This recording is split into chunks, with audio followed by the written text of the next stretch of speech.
Hi everyone, my name is Monica Canedo, and today I'll be talking about Dr. Karen Horney, who is a true pioneer in the field of psychoanalysis and feminist psychology. Let's get going. A little bit of her introduction and background. Karen Horney was born in Germany, where she pursued a medical degree at the University of Berlin. Before that, she actually attended the University of Freiburg and Göttingen. And it's worth noting that the University of Freiburg was actually one of the first places in Germany to allow women to study medicine in general, which was, of course, a huge deal at the time. Um, Professionally, Herne taught at the Berlin Psychoanalytic Institute, and later she became the associate director of the American Institute of Psychoanalysis in Chicago in 1932. She was one of the first women to really be recognized in the male-dominated field of psychoanalysis, which is amazing. Her research focused a lot on the psychology of women, neurotic behavior, and how cultural and societal factors shape personality, not just biology.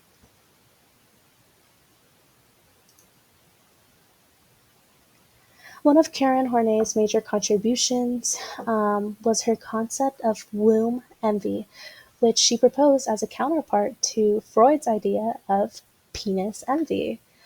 She believed that environment and social experiences, not just biological, drives and shapes most of our personalities and are the main causes of things like neurosis and personality disorders, especially in women. She also created the theory of neurotic need system, which explains how people sometimes develop unhealthy coping mechanisms when dealing with life challenges. Horney wrote important books like The Neurotic Personality of Our Time and New Ways in Psychoanalysis. Some of her influence is huge. She challenged Freud's ideas about gender, inspired feminist thinkers like Betty Friedan, and she even pushed psychology to actually study women and to include women in studies instead of just solely on men. Um, Her ideas of basic anxiety even helped inspire Eric Erickson's first stage of psychosocial development, called basic mistrust. Pretty cool.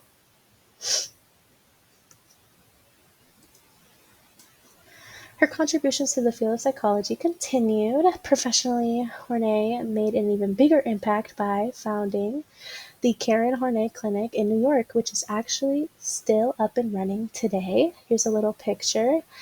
Um, She actively challenged the traditional psychoanalytic view that women were somehow inferior to men. She was also a member of the American Psychoanalytic Association and constantly advocated for including women's real experiences in psychological theory, which was so important. Her legacy continues today. She is just seen as one of the most important early voices in feminist psychology and in general psychotherapy. It's truly amazing, which is why it's one of the reasons why I decided to choose her. Um, she's one of the first female psychologists that I learned about, and her courage to challenge the psychoanalytic field back in that time, especially when it was often women were ignored and in such a male dominated field is just so inspiring to me. Um, for her to fight for her voice to be heard, which worked, and opened doors for future um, women in STEM.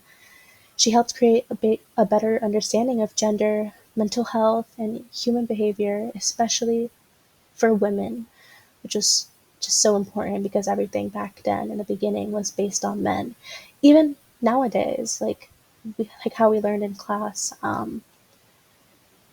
we're still slowly trying to make women a bigger deal in theories and in studies.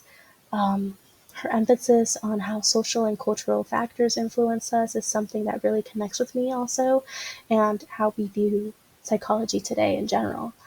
Um, just truly amazing. This is one of my favorite quotes of hers. There is no good reason why we should not develop and change until the last day we live. Karen Horney. Well, thank you so much. These are my references in APA format, Britannica, Karen Horney Clinic, and Simple Psychology. All right, thank you so much.